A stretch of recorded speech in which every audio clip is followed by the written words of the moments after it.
Hello everyone, welcome to a channel dedicated to diaries, autobiographies, journals, correspondences, memoirs, autobiographies. Today we want to have a quick look at the wonderful diaries by Leonard Woolf, a 5-volume autobiography covering a long period between 1880, the date of Leonard Woolf's birth, and 1969, the date of his death.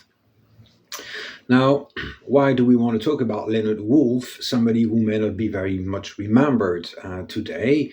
Well, we don't want to talk about it because he was Virginia Woolf's husband. And Virginia, of course, has achieved immense and everlasting fame, and Leonard perhaps not.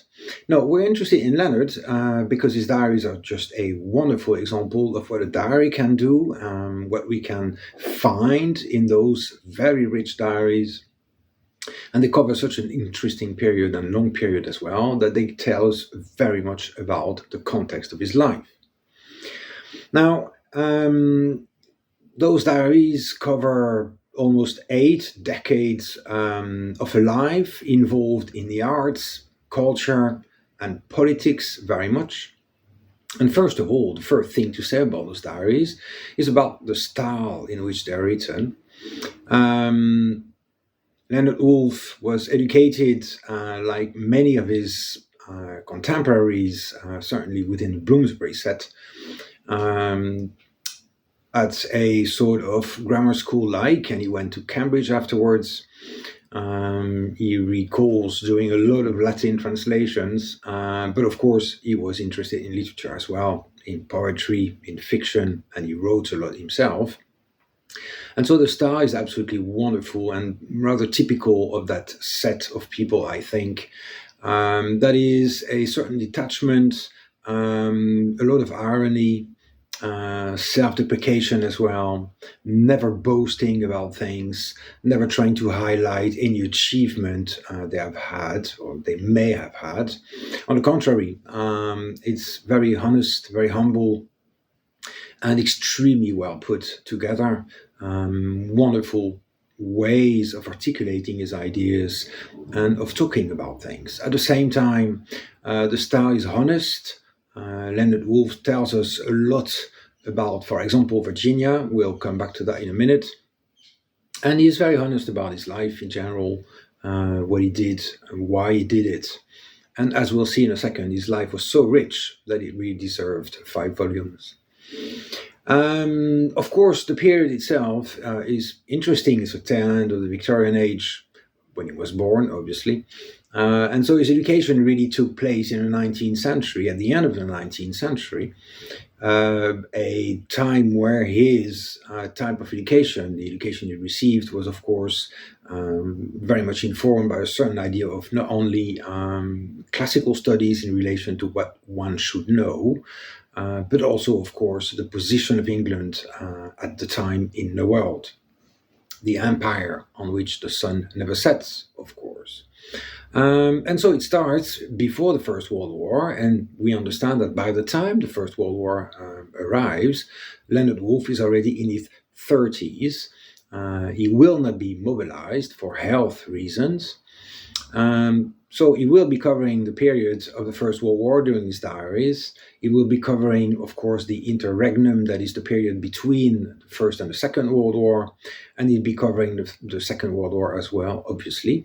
Always from afar as battlegrounds are concerned, obviously, but still very well informed. And as we'll see in a second, very politically informed as well, and politically motivated in his approach to what was going on in the world at the time. Now, because Leonard Woolf went to Cambridge, those diaries give us also a very good glimpse into the very famous Cambridge environment at the end of the 19th, beginning of the 20th century, because not only was he at Cambridge, he was also part of the very famous set of very elite set of people called the Apostles. The Apostles had been a group at Cambridge formed earlier, and which basically recruited the best minds at Cambridge at the time. To be admitted to the Apostles was really something. It really meant something. It was not simply because of the people who belonged to it, but it was because of the intellectual cachet of it. Again, only the best minds were admitted to that circle, and selection was extremely harsh. So what that means is that Leonard Woolf, like many of his contemporaries, was a devotee of G.E. Moore, a very, very famous philosopher at the time. G.E. Moore, you may remember, worked very closely with Ludwig Wittgenstein, and Wittgenstein was at Cambridge around that time, a little bit later. In that set, you have Maynard Keynes, of course, the economist, very famous economist, and you have a raft of literary figures and London figures that will keep recurring throughout the diaries, or at least until the 40s.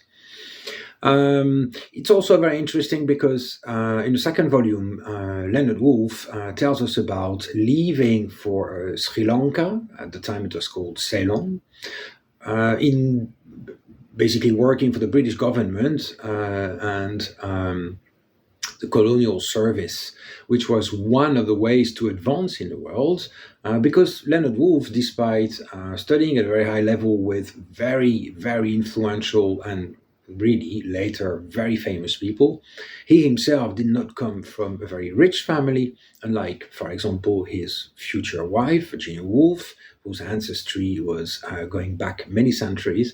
It was a very big family, the Stephen family. Leonard Woolf was just a sort of really middle class, lower middle class type of person, so he didn't have a lot of money. And for people like him, with aims in the world, ambition, the colonial service was very often the one way to go. So it was a very famous exam, very difficult exam. He took it, he passed it, and he was sent to Sri Lanka for a few years. You may know that he will write a novel. He wrote very few novels, but he did write a few. He will write a novel, his first novel, in fact, based on his experiences in Sri Lanka. And that in itself is very interesting because he took his job very seriously. He was not the governor of Sri Lanka, he was help to the governor. And he took his job very, very seriously. And so he roamed the country, really, trying to meet people, help people, settle disputes and the like. And so we get a very good idea also of the type of environment at the time, and also the type of work that those British civil servants did in the British Empire, and what actually it meant, this colonial situation. So that in itself is very interesting. But that's not the end of it, because part of the diaries, a big part of the diaries, is also taken up with Leonard's personal career and contribution to English politics and world politics. You may remember that the Labour Party in England was founded in 1900, and at the time it was a very, very small party. So Leonard Woolf joined that party himself, and then he was really at the origin of the League of Nations, this great idea, of course, at the time, trying to basically create a world league, you could say, the UN type of organization to prevent war. He was very much against the war, like most of his friends, in fact. You may know, therefore, that at the beginning of the League of Nations, and on the left-hand side of the political spectrum at the time, you also had towering figures who were also literary figures, two of them, of course, being H.G. Wells and George Bernard Shaw. Those two men were extremely famous at the time, very influential. H.G. Wells wrote quite a few books on politics, trying to explain politics to those who didn't know much about it, and Shaw did the same. And what is perhaps common to all three men here, Leonard Woolf, George Bernard Shaw, and H.G. Wells, is this desire, which in retrospect, was perhaps sometimes tainted with a sort of class thinking, but was this idea of reaching out to the masses. As you may remember, of course, at the beginning of the 20th century, not everyone was educated, not everyone could be educated over long periods. And therefore, of course, they saw themselves, those three men and many others, of course, as facilitators to bring information, understanding about politics, about the world in general, to the masses, to educate people. Something that was relatively common in that set, although it wasn't common to everybody. You probably remember Bertrand Russell, the philosopher at the time, who also was very much into that idea of educating people, giving education to everyone, to the extent, of course, that Russell will later found a school to try and reach out to everyone. Leonard Woolf, being Labour, on the left, although he will the League of Nations, the Fabian Society, of course, this historical, famous society of left-minded intellectuals at the time. And what is really fascinating in those volumes, certainly the first three, is the extent to which Leonard Woolf gets involved in, for example, the emancipation of women. And here again, we have another example of what Shaw and Wells used to do a lot as well, which was to tour England, to give lectures basically to normal people, as it were, that is the uneducated masses. And Leonard Woolf did a lot of those talks, quite often accompanied by Virginia, but not always, and simply talking to women and trying to explain to them the fight for their rights that he was fronting and very much involved in. And it's always good to think about that because, of course, Virginia Woolf with A Room of One's Own is always presented as the epitome of sort of feminism at the time. But Leonard Woolf was very, very strongly involved in that fight as well. Now, that brings us, of course, to Leonard Woolf, the husband of Virginia. Okay, he did some politics. Okay, he did this and that. But really, she's the one who's interesting. Now, if you are interested in Virginia Woolf, then, of course, those diaries are also a perfect place to go to, at least the first three volumes, because they go until Virginia's suicide in 1942. Leonard married her in 1912. He had met her before, and you probably remember that Virginia had a sister. So he became quite friendly with not only Virginia and her sister, Vanessa Stephen, but also the whole Stephen family. Virginia and Vanessa's father, Leslie Stephen, was himself a writer. They were a great old family, although they were not massively rich, as happened to many of those families over the centuries, of course. Nevertheless, the Stephens, being a very old, established English family, were very well connected, of course, and through them, notably through them, Leonard Woolf will meet major political, cultural, social figures of those times. Virginia is everywhere in the first three volumes, especially in number 2 and 3, quite simply because, they got married, they sort of took a house which was a bit away from the rest of those friends that they had in London. They didn't live in London in the beginning. And they set up to create a printing and editing and publishing house. And therefore, they lived a lot on their own, even though, of course, they were visited very regularly by Vanessa, for example, or other people we'll come back to in a second. He's clearly in love with Virginia right from the beginning. And of course, you probably remember that Virginia Woolf suffered from psychological, mental problems throughout her life, really, and certainly exacerbated by their own situation, the war, and the stress that she was feeling throughout. Of course, Virginia Woolf wrote about all that herself in her own diaries and letters. But here we get the perspective of Leonard trying to care for her, nurse her, and also his own despair, of course, and incomprehension at what should he do, how can he react, what can he do to help. And sometimes it's heart wrenching, of course, but it is certainly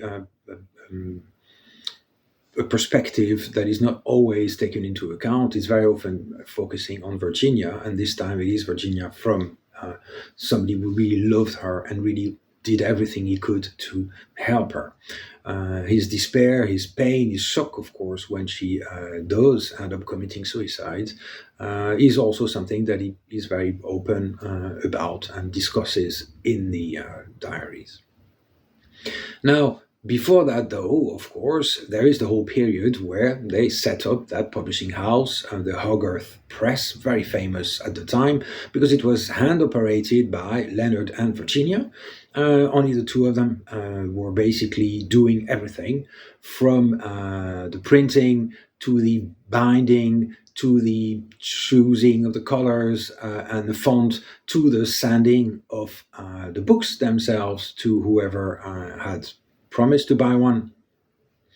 And here, of course, the Hogarth Press were many first. They published the first major T.S. Eliot poem. They published the first translations of Freud, Sigmund Freud, in English. They published, of course, the first text by Virginia Woolf. In fact, the first text also by Leonard Woolf himself.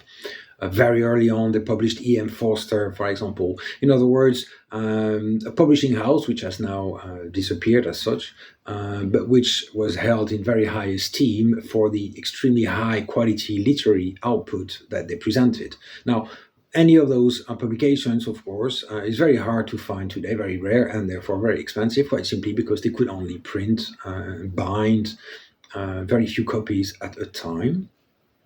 And this is a whole aspect of Virginia's life, which is also very interesting, not only in her setting up business and publishing and working and hand pressing and everything, but also herself as a writer trying to emerge. And Leonard tells us, for example, how much money she made with the first 3 books.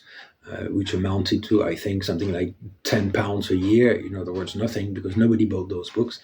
And so it is really the birth of a literary enterprise. And of course, again, because the Woolfs were very well connected, you get a whole flurry of people coming around. Now, obviously, if you are interested in Virginia Woolf, you may be interested in the Bloomsbury set. The group of people around her, or she was a part of. And even though Leonard did not always, I think, feel comfortable in that company, because here you had some people with seriously aristocratic background, you come across, of course, all those names that we remember from Clive Bell, obviously married Vanessa, Virginia's sister. Of course, Foster, you see Huxley is in there. Strachey is in there, E.M. Forster is in there, the tail end of Henry James is in there, T.S. Eliot is in there, all those people. Wyndham Lewis is in there as well. Now, Lewis and T.S. Eliot, of course, were not part of the Bloomsbury set. Nor was Huxley, who didn't like them at all. H.G. Wells comes round, obviously, for political reasons, but H.G. Wells was certainly no Bloomsbury. Edmund Gosse, all those people are in there, in those diaries. And it's absolutely, wonderful to simply be right at the center of the Bloomsbury set. And, in the last few decades, Bloomsbury set has very often been seen as some sort of ideal perfect literary community. It wasn't that really, but great things came out of it. Of course, Roger Fry, for example, in paintings, did a lot for modernist painting in England, and Strachey's Eminent Victorian is still a wonderful, wonderful book to read, extremely well written. And we have all those aspects coming. Now, of course, one aspect that was very present in the Bloomsbury set was homosexuality. Strachey, of course, Foster, Maynard Keynes. They were all basically homosexuals. And what is very interesting is that the Bloomsbury set and Leonard Woolf's society in general was always extremely open. They had absolutely no problem with homosexuality, for example. In fact, you probably know that Virginia Woolf herself had a love affair with Vita Sackville-West. So, no problem there. But it is, again, very interesting because at the time, homosexuality was still criminalized in England. And so, obviously, you had a complete separation here between the general popular opinion and the legal opinion about homosexuality and the way it was lived actually in that set at that time. So, in conclusion, what can we say about those diaries? They are absolutely fantastic. They read beautifully, quite simply because they're easy to read and yet enthralling, entrancing. You want to know things, you want to go along with them. It's the self-portrait over decades and decades. And some of those years are extremely well documented from outside. Loads of people have written about Virginia Woolf, loads of people have written about Leonard Woolf, the Bloomsbury, all that period. But at the same time, of course, here we get a very sort of honest as diaries, of course, can be, direct, clear-cut account of not just the Bloomsbury or not just Virginia, but the development of a whole life dedicated to the arts, to writing, reading, thinking, and practical political implementations, practical political programs and solutions. Somebody honestly trying to change the world right at the beginning and trying to find a way to do so. And it's a wonderful portrait of an absolutely unique and wonderful man. And I can only recommend that you try the first one, Sowing, which is absolutely beautiful. The first 20 pages will blow your mind. And then you'll see how you get from there. And I can only wish you the very best of reads.